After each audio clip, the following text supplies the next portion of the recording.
Well, good day, folks. This video might have a slightly worse audio than normal because I've got my 3D printer running over there and I don't want to stop it. Sorry. Today I wanted to talk about an issue that I have been observing for a couple of weeks now since the release of Modern Horizons 2, but only today did it fuck me off enough to make a video about it. Modern Horizons 2 landed on Magic the Gathering Online on June 18th, which was 10 days ago. Wow, time just moves so fucking slowly. So it's been over a week at this point, and I was starting to think that perhaps I could make some more legacy content based around the new hotness, like Urza's Saga or Ragavan the fucking Monkey. However, as you can see here, Ragavan, a 4-of, I'm trying to rent it from Mana Traders, the service that I use. It's just not available. It's out of stock. And that has been the case full stop for a week. Urza's Sagas, I've just grabbed some to play with for a video today in the stream, so there will be some Urza's Saga content coming up. And some of you might be thinking, well, Vince, your trader account's out with them, so why don't you try renting them from somewhere else, like Card Hoarder, for example? Well, Card Hoarder paused all incoming applicants to be part of the program because they wanted to basically have enough supply to supply to the current customers. Mana Traders at the moment just cannot supply enough because they don't have enough. This is not a bitching video about Mana Traders, it's just a very clear problem that they have, and Card Holder are trying to avoid that and trying to be responsible by limiting the demand to make the supply go around those who are already paying for the service. That is admirable. And you're probably thinking, well, Vince, why don't you just buy them? Like, you can buy them and sell them later, and I very nearly did today. I'm lucky enough that I got those sagas. The reason I wasn't keen to is, as you can see here, the average price for an MTGO copy of Urza's Saga is $48.26, and Ragavan comes in at 106 ticks. That's $106 for a digital copy of Ragavan the Monkey, a super desirable mythic from the new Modern Horizons 2 set. Now, over time, of course, more and more will come into the supply to meet the demand of these hot ticket, both modern and legacy playable cards. The problem is that, well, Modo has a problem in general because of stuff like this. This is It Delver by Stanison. It went 6-2 in the challenge last weekend. It's a very now stock list for Magic the Gathering Online Legacy League play. If we look here, the tabletop price is $4,421, primarily because, well, Volcanic Island, for example, is $2,500 of that. The reserve list was a mistake, and it is fucking ruining Magic. But beyond that, the Modo version, the digital version, the non-paper version for Magic the Gathering Online will cost you $1,000 to put together on average. Why? Well, if we click here, it's not the Volks. 3 Volks are $30, and that's the thing. Modo has always been super cheap compared to paper for Legacy, like super cheap. The duels are like $10 at this case. They've been as low as $3 or $4 each after one of their reprints, because the reserve list stuff can be reprinted on Modo. Wasteland is ticking up and up as the demand is there because people are playing more Legacy online. The problem, though, is the cards from sets that only released recently. Ragavan, a playset, is 426 ticks. It is 40% of this price. And this price here, as you can see, is around about 25% of the price of a paper version of the deck. Now, I know this is Legacy, and some of you are thinking I don't give a fuck about Legacy, and that's fine. You don't have to give a fuck about Legacy. The problem is I do, and many others do as well. And the fact that the format is prohibitively expensive is a problem. And it's a problem that I've shouted about on many times before in the past. It's why I was so adamant about them reprinting fetch lands, because whilst jewels are expensive, if fetch lands are at least affordable, you can play budget mana bases in your Legacy deck. I want to see Legacy survive. And one of the places that Legacy survives is on Magic the Gathering Online. It's where the community can play during a global pandemic or when there aren't big events on. The challenges and stuff on weekends are the big Legacy tournaments for the most part, because prior to the pandemic, Wizards of the Coast were keen not to have Legacy GPs anymore. We were getting one a year at best. I mean, people would show up, it would sell out, it'd have record numbers at times, but Wizards were claiming that they couldn't monetize Legacy. I mean, Ragavan's monetizing Legacy, fucks, come on. But this problem goes deeper than that. Not only are the cards not available and expensive, but there's a very clear reason why they're not available and expensive. Firstly, there's the ongoing issue of people moving to Arena, right? Like, this isn't as much of an issue here because you can't play Modern Horizons 2 on Arena. Magic the Gathering's online Premier esports client Arena just doesn't have the latest Premier product from Wizards. It's very strange. So people will be drafting on Modo, but the problem is the packs and the drafts, subsequently, are so expensive. I would hazard, I don't have the actual figures, but the majority of people are phantom drafting it. A phantom draft online is where you pay like $10 to enter, and if you get 2-1, you get your money back. If you're 3-0, you get more than your money back, and you don't get to keep the cards that you're playing with. You basically play a cinema ticket, maybe a bit cheaper than a cinema ticket, to draft, and that's it. If you want to not do a phantom draft, then you can pay for the packs.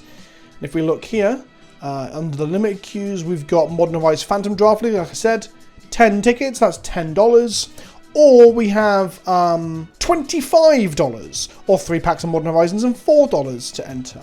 Now, if you're wondering how much a pack of Modern Horizons on the store is, well, it's $6.99. Now, you might be saying that's basically the price, give or take $1, of a real-world pack of Modern Horizons. Yes, that's true. The packs are fucking expensive. Very, very expensive. Now, normally, if we look here at Strixhaven at $3.99 or Kaldheim at $3.99, the reason that they are parallel with the pricing RL of paper Magic cards is because you have a thing called redemption. So over here, you click the redemption tab, you pay this price here, which is basically a shipping and printing and boxing fee, and then you exchange all cards in your collection from Strixhaven, so a whole set of Strixhaven, you can only do it for a whole set of physical cards. They take them off your online client and they give you the real ones RL. That means that the Magic the Gathering online economy has a gold standard that is basically linked to paper product. Now, as you'll notice, there is no Modern Horizons here. There was no Modern Horizons 1, there was no Modern Horizons 2 this time around. There was no Master sets, none of the supplemental sets as far as I understand it. Now, in their treasure chest update here, they just said Modern Horizons 2 booster bundles, 50 packs, and regular and premium sets have been added to the curated list. That means these can be opened in chests. Note that Modern Horizons 2 is not eligible for redemption. So, if it's not eligible for redemption, which the first one wasn't as well, so this is not new, it's just something I learned today. If it's not eligible for redemption, why are the packs the same price, give or take, as an RL real-life pack? Why would you pay $6.99 for digital objects that you can never redeem for physical objects? Now, there was an argument that people were like, well, the cards do have online inherent value because people are willing to pay for them, they're part of the ecosystem, sure. But surely the backing for the previous pricing model of Magic the Gathering Online was redemption. If there is no redemption option, why is it so fucking expensive? And this isn't just me moaning about the price thinking everything should be cheaper. It's the fact that this actually has a knock-on effect on the accessibility of the game on a much larger scale. So these packs are the same price as they are RL, and people are using Magic the Gathering Online less in theory, not necessarily for drafting this set, but just in general. And people are using the Phantom option. So that means cards from Modern Horizons 1 and Modern Horizons 2 that aren't reprint sets. So at least with Master sets, they're reprint sets. So the cards already exist in the economy already.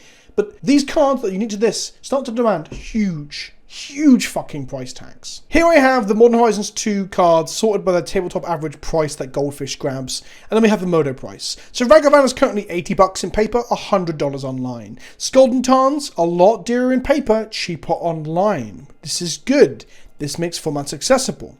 However, Urza Saga, $32 in paper, $48 online. Solitude, a little bit less because the demand isn't there because it's not as omnipresent as the other cards, but still a lot of money for a digital object you can't redeem. And it gets worse when we look at Modern Horizons 1, which obviously has the same problems as this, the same issues, but it's been out of circulation for quite some fucking time. Force of Negation is approaching $100 in paper, and it's $93 online. Renin 6, $95 in paper, less online, which is good. But then we have Force of Vigor, $20 in paper, $47, almost $50 online. Seasoned Pyromancer, $30 online. Archmage Charm, $20 online. And just remember, your average Golden Tarn price is $8.94.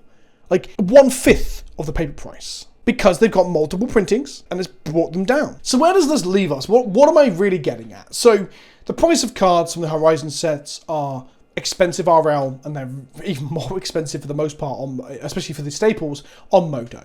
And that is damaging long term. I haven't been able to make any legacy content for a week or two because I didn't feel like buying into these things. And that's not the real damage. The real damage is that Legacy and Modern to a lesser extent, they thrive on having a platform like Modo to keep the community energized and playing tournaments and innovating and, well, playing the format, especially during the pandemic. To have the decks become more and more expensive, to the point that if you want to play Blue-Red Delver and you aren't renting, and you can't get the cards anyway, but if you aren't renting, you pay $1,000 for a digital deck?